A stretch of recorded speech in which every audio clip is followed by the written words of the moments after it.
Welcome. I'm here with my Welcome back. cousin today. Podcast style episode. Yes, podcast style episode. We're just playing Forza. We're gonna free roam and stuff, drive around, and we're gonna talk about a supposed plane crash that happened recently. So I don't know, just like my cousin, he's the one that follows all the plane stuff. So yeah, just I don't know, kind of introduce it. What happened? So there was a crash in Louisville the other day. It's an MD-11F cargo plane. So this was a UPS plane. So Hmm. there's a huge UPS crash. So UPS MD-11F, UPS 29 something something. I forget the actual call sign, but so they crashed on takeoff. So Ooh. takeoff roll, and this runway is not particularly short, but it's not particularly long. So it's a medium runway. So they took off, they climbed to 175 feet, and then they came down into a fireball into residential buildings. So, as of now, there's 12 people dead. Oh my goodness. Condolences, and there was 3 people on board. There was first officer, captain, and then there was a resource officer on board, Hmm. just riding in the cockpit. So all 3 of them passed away. As of now, the UPS has done, or not UPS, the NTSB has done several media briefings, about 5 or 6 media briefings on the topic, and The where the people can ask questions and stuff. So, Sorry, as we interrupting you know, real quick. The NTSB, is that like the police for plane crashes? it's the National Transportation Safety Board, so they oversee everything that has to do with logistics and transportation in the U.S. Okay, gotcha. So that ranges from planes to truck drivers, same thing, Gotcha. and like car crashes too, highways and stuff. That they manage all that. Alright, continue. Um, so as we know, they took off, and we don't know whether it was the pylon or the actual engine, but they found the pylon attached to the wing still, which is the piece in between the engine and the wing. So they found this all attached, but at the same Hmm. time, the left engine departed before the aircraft got off the ground. So they found the left engine on the opposing runway to them. But my question is, we don't understand because there's no way that fire was hot enough. There was a left engine fire before this engine departed. There's no way that fire was hot enough to actually melt that pylon off. Yeah. Because, like, Because as planes are built to withstand some pretty extreme temperatures, high or low. I'm sure that that pylon, obviously, there's no way it could have gotten to the 3,000 degrees Celsius that would required to actually melt that metal. Obviously, this plane, as on takeoff, it was full of fuel. Hmm. Who knows what? We don't know the actual cargo, what was carried on board, because the NTSB hasn't released that information yet. There's a lot of information that has been released on the crash because Yeah, it's because it's so still, recent. still fairly new. Mhm. But this is one of the last MD-11Fs. They're trijets, so they have an engine on the tail, and there's 2 engines on either wing, like a normal plane. Hmm. But the thing is with the trijets, they can take off with engine 2 and 3, which is the rear-mounted engine and the engine on the right wing. They can take off with that. So my question is, why didn't this aircraft climb with those 2 engines, even though the other engine was off? Yeah, like, My foot, like, if it could the can, fire have melted into the skin and severed cables? We don't know. yeah, if it's capable of flying with only 2 of its 3 engines, then why didn't it fly? Exactly. Why didn't it climb? So it got to 175 feet with those 2 engines, but then collapsed. I'm wondering why it collapsed. Could the fire have melted? Could the fire start from the cargo bay and melted outwards? We don't know. Was it pilot error? Possibly? Could it have been pilot error? They got the CVR and the FDR, but so in that it'll show a thrust reduction if the throttle levers will move back. It'll show the Mhm. actual position of the throttle levers. So we don't have that information as of now, but my guess is it was not pilot error. Okay, gotcha. I mean, there's so little takeoff and landing are a critical stage of flight. If this had happened in the cruise, I'm sure Mhm. this would have landed. They would have just used the fire, but on landing such a critical stage and you don't have enough time, and you're at 175 feet. What can you do at that point to actually get Yeah, it in the there's air? there's not a lot of options. You have to think quickly in that situation because, yeah, you either go up or you don't. And in this case, they didn't. Yeah. But the finding we're trying to get is why they fell. Yeah. I mean, obviously it was something with the engines, but what specifically? Yeah. Well, we know why the left engine. We know it departed. We know the pylon's still on there. We just don't know why that engine actually departed from the pylon. Yeah. Could it have been faulty manufacturing? Or, like, people not keeping Not up to date with manufacturing. maintenance? This plane was a McDonnell Douglas, hence MD-11. This plane was manufactured before the merger for Boeing, because Boeing bought out McDonnell Douglas in the Mm, 2000s. This plane was manufactured in February of 1997, or April of okay. 1997, somewhere in there. So this has done thousands and thousands of flight cycles. So no, I don't think it was actually manufacturing. It could have been possible maintenance. So we've seen left engine departures in more than this. So actually at O'Hare, um, Mm-hmm. American Airlines Flight 191 in 1971. So this airplane, obviously, we know why this was caused because it was improper maintenance. They detached the whole engine and the pylon instead of detaching the engine from the pylon. And then when they put that back on, that ring that bolt goes through, Mm-hmm. for the engine attaches, that was due to metal fatigue. So they took off, and it was that metal fatigue's last straw, and then that engine departed over the wing of the whole aircraft. So they ended up crashing into a hangar building and killing everybody on board, Oh sadly. my But we goodness. figured out why that happened, and then so basically our motto in aviation is every accident makes aviation safer because we know what happened. We could prevent that in the Yeah. future. So that American Airlines Flight 191 was a DC-10, and the MD-11 is the predecessor to the DC-10. That's kind of So the MD-11 was confusing manufactured naming. from the DC-10. Oh well, yeah. I don't know why the DC, but MD means McDonnell Douglas. So Mm-hmm. the DC-10 was manufactured before the MD-11. The MD-11 was an updated version of the DC-10 that had modern avionics and etc. And it Yeah. just made the DC-10 safer because the DC-10 was nicknamed the Flying Coffin. There's lots of crashes with the DC-10. It's in itself a reputation, but Ooh. the MD-11 was far safer. People seem to confuse the MD-11 with the DC-10 as the Flying Coffin, but it's not. The MD-11 is far safer than the DC-10. Cause it's older. No, the MD-11 is newer than the DC-10. Oh, okay. The DC-10 was the precursor to the MD-11, and the MD-11 was a DC-10, same DC-10 platform, just a lot safer, and it was remanufactured, rethought of, so it was better in Oh, a okay. sense. Gotcha. So tri-jets, obviously, they're not used in commercial aviation anymore, but if you need a medium-sized plane that is able, like for example, a tri-jet. It's a tri-jet. It's got 3 engines, Yeah. so they use it primarily in cargo because it's fit for their needs. It's not fit for passengers anymore because they just don't need it. It's less fuel efficient, but the thing is, it can carry your heavier load. So it's like a 767, just kind of with it's a tri-jet, obviously, Yeah. with It's three like engines. a It's a more bigger plane. niche use case. hmm Yeah. Oh my goodness. Like, obviously, a fear that everyone has is like, oh, what if my plane goes down? But could you imagine like actually being there when your plane goes Yeah, the down? statistics of actually aviation. There's a lot of people that are nervous about flying. If you're nervous about flying, you can just think of Yeah. Was it the like? drive to the airport is statistically far less safe than the actual flight. Yeah. Isn't it like tenths of a percent chance? Not even. Maybe even less than that. I think it's 1 in 890 million or something like that. The airplane's going to go down. Yeah. So Just think like. of if aviation wasn't safe, they wouldn't have as many planes in the air. Like if you can look at a map of how many planes are in the air at every second, and the whole USA is covered in airspace. Yeah. Like. And you just know, like your captains, they've gone through such rigorous training, and the FAA is very strict. Same with the NTSB. So the FAA has regulations and stuff. It's very safe to fly. Yeah. Especially with like commercial pilots. Like if you want to be a commercial pilot, like you're dedicating your life to being a commercial pilot. Like Correct. that's over a 6 years. decade commitment. 6 years. Yeah. You have to think your captain has, so they do written tests and they get their PPL, then they go to their CPL and they have to do all these written tests and all these flying tests. And on top of that, pilots get checked every couple of years. Mental health screenings too, that's a new thing. So Oh, that's cool. I it's like very that. safe.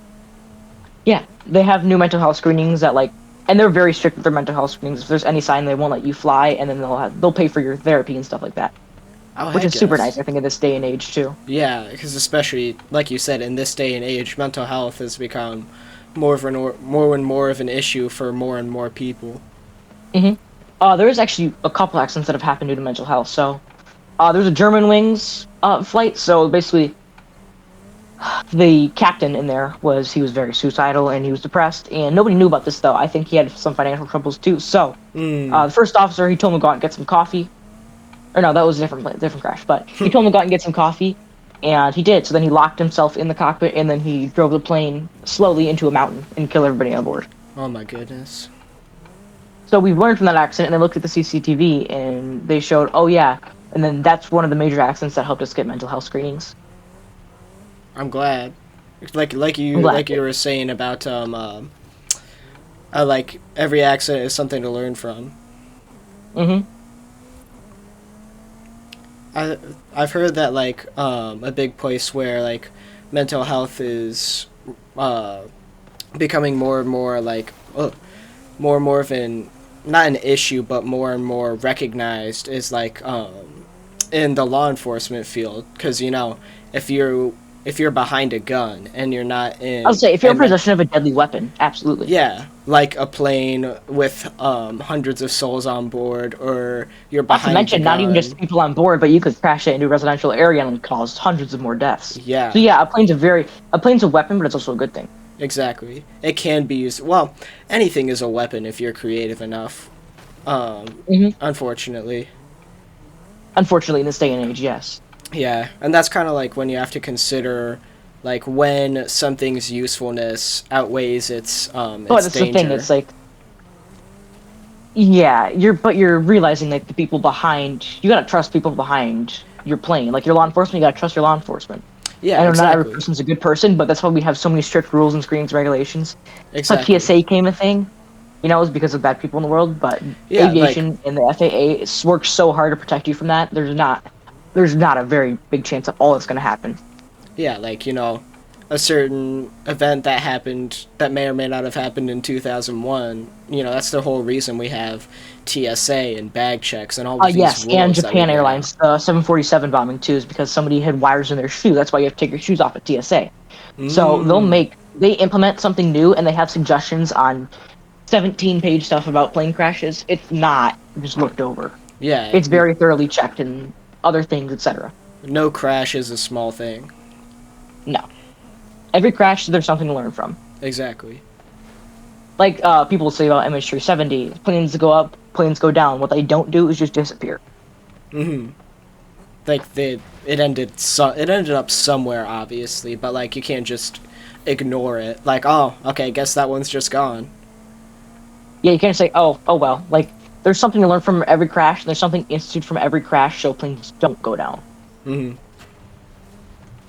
Because obviously, there's very many things that can happen on a flight, and there's very many ways that plane can go down. But, I mean, if you think of safety records from when the 707 was introduced to now we have the A380, it's going to be very different in safety regulations and how things are managed. Yeah, it's Obviously, flying's a lot safer than it was back in the day. mhm. But it's like as new things are invented for planes, you know, uh, safety regulations have to keep up with that. Like in sports, or like things with like AI on the internet nowadays. Like legislation is always being updated to keep up with that, because That's Lord, exactly what aviation's doing. yeah, Lord knows people are gonna take advantage of the loopholes. People take advantage of everything is the problem. So Hmm. they make it so there is no loopholes to take advantage of, Exactly. which Uh, is why they just manage it so good. It's now like sometimes to the point where it's too good, how so? but that's rare.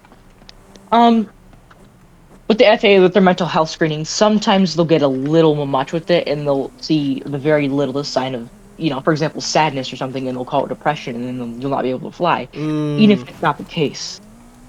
yeah, like too safe, too cautious about stuff, to the Correct. point where now you're costing like people money essentially. Correct. And the government shutdowns too. Obviously, it's a political topic. I'm not going to get into that too much, but Yeah, it's affected aviation a lot in flight delays. yeah. I don't think it's a very political thing to just like say what is happening. Um, at least I would hope it's not. I'm not trying to be political on this channel. I don't think anyone is. Mm-mm. Um, so yeah, obviously, like flight controls and stuff. Like there are a lot of people that just like air traffic controllers that just. I was thinking about this the other day. Is it that people aren't being paid to come into work, so they only come in as an air traffic controller if they choose to, or they're just not allowed to come to work? Oh no, they can come to work by choice, absolutely, but they're not. The ATC and air traffic controllers and flight managers aren't getting paid like the government should, like you said. Yeah, So they don't have to come into work if they don't want to. But to keep the country running, there's people that obviously have to take some things on their backs and not take it as a personal thing and say, "Hey, I'm going to go into work today because yeah. the country needs me." Not because I need money, even though I do need money, but I No, the can, government will pay you eventually, just not in the current. It's kind of like an IOU. yeah, So you gotta like kind of trust. You gotta put a lot of trust in the government. which is Which, sometimes hard to do in this day and age. But yeah, I mean, without air traffic controllers, this country would not be living yeah, right now. Do you know how many would like not function. Like just like exactly how many air products traffic are controllers transported. and planes are such a giant part of this day and age. It's so hard to live without them, and you have to keep them running at all times and constantly keep doing that. So like, for example, that package order last week that came from China, you needed a plane to get there. If there was no air traffic controllers, that package would not be here.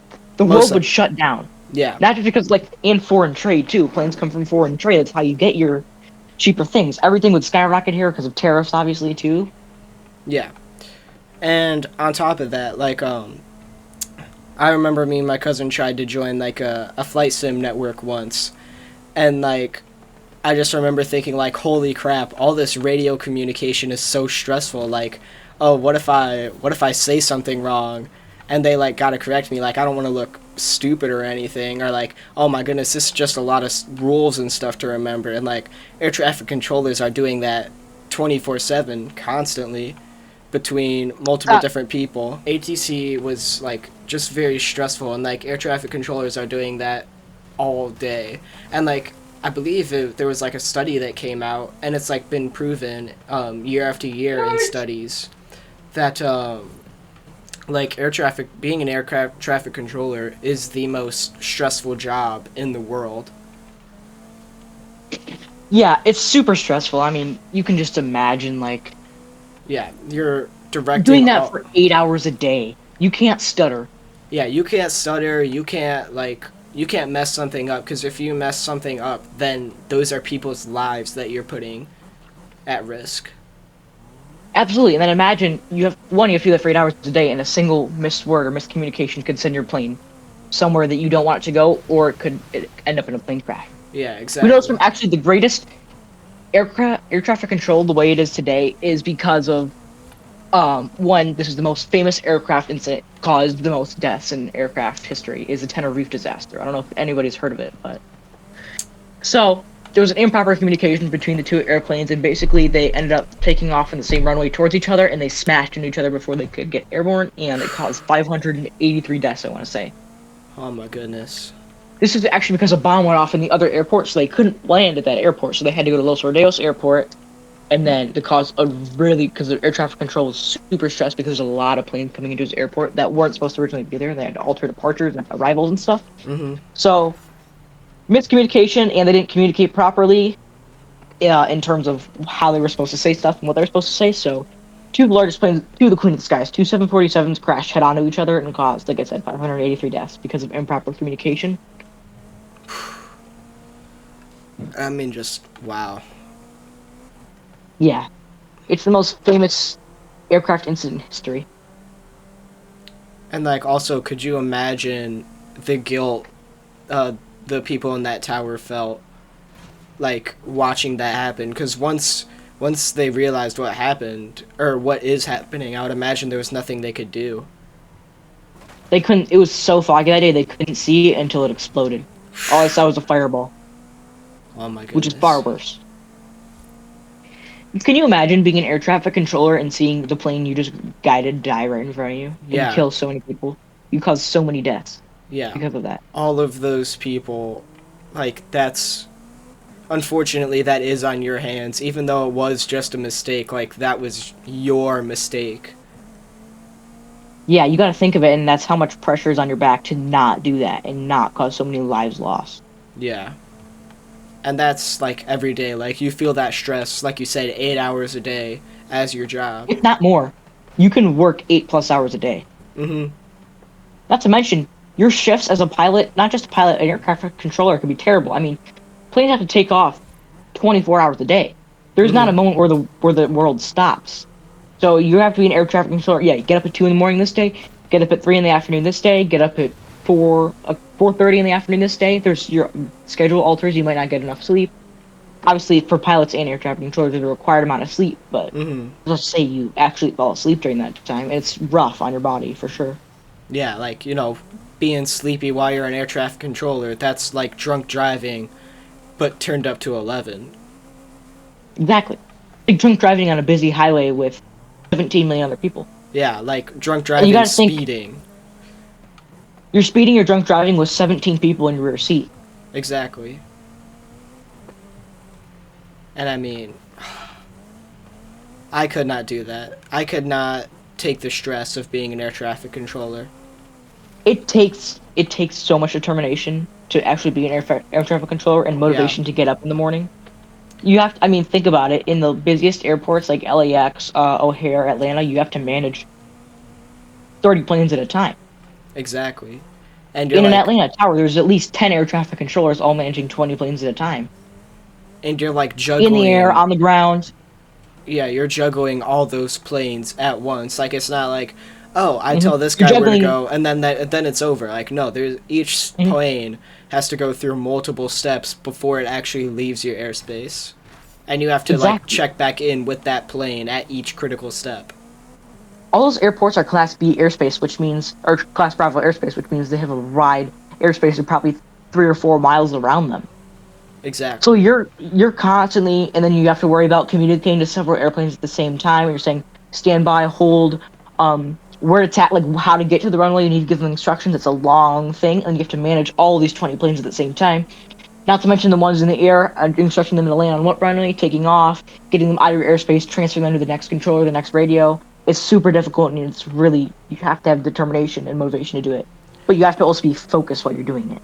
And on top of that, And just like people, like, you're going to have some pilots that are argumentative or are just like, well, no, I want to do this. And you're trying to tell them, no, you can't do this or else people are going to die. And they just won't listen. exactly. Towers get into arguments with pilots all the time. It's like, you don't have enough time to be doing that.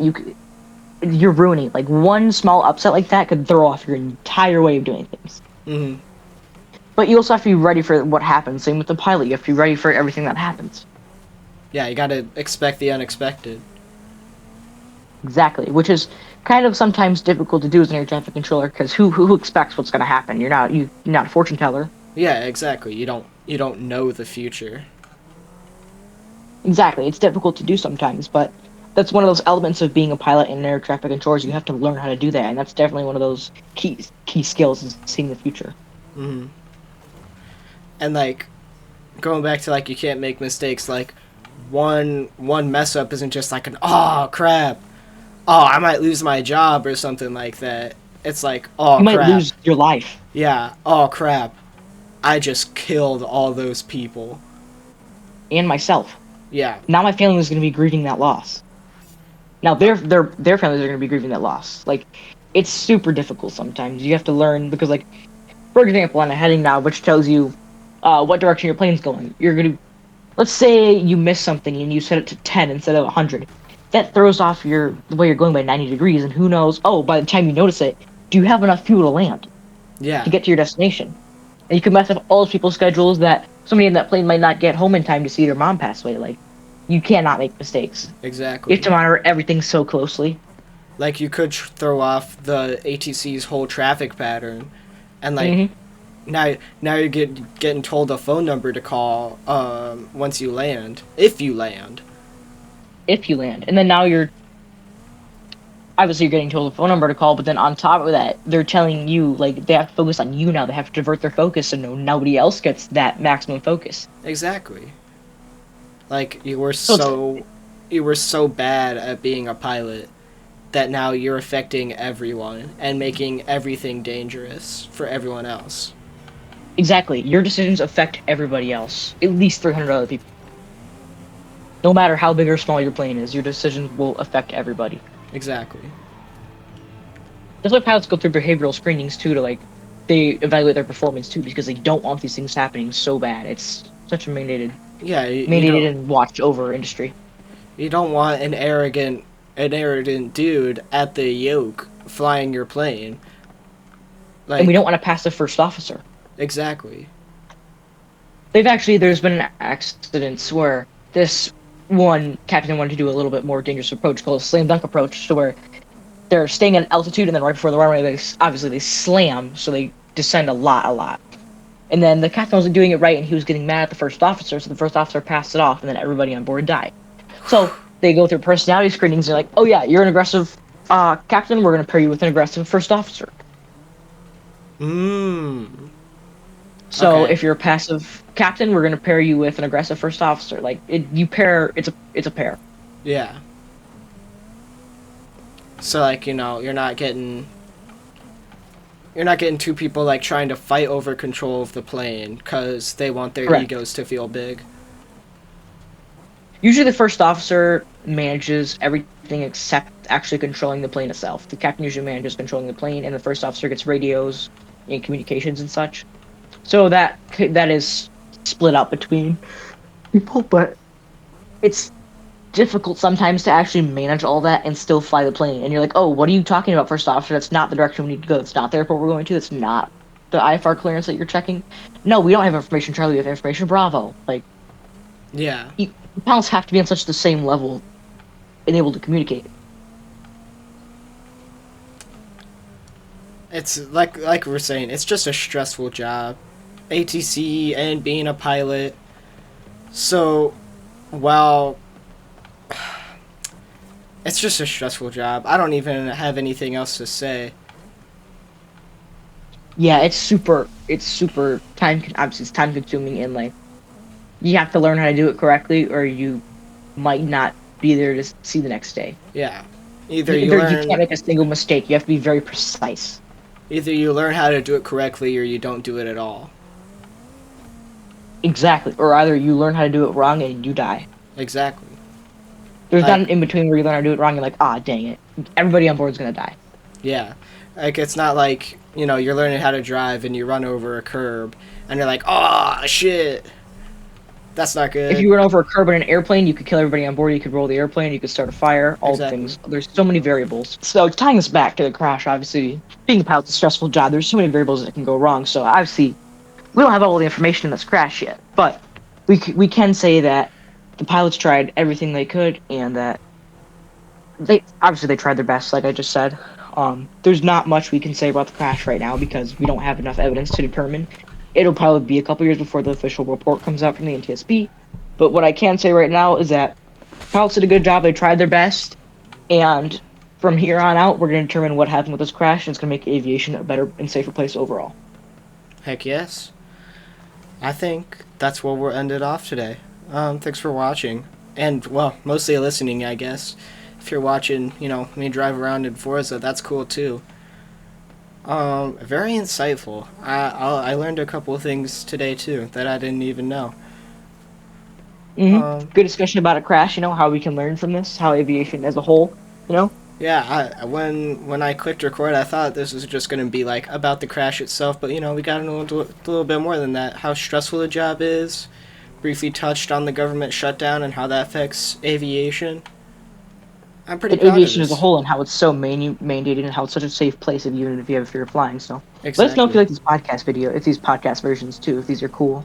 Yes, please do. I always appreciate comments. Elliot, thank you for that first comment on my KSP videos. I love you. Mwah. Yeah. See you next time.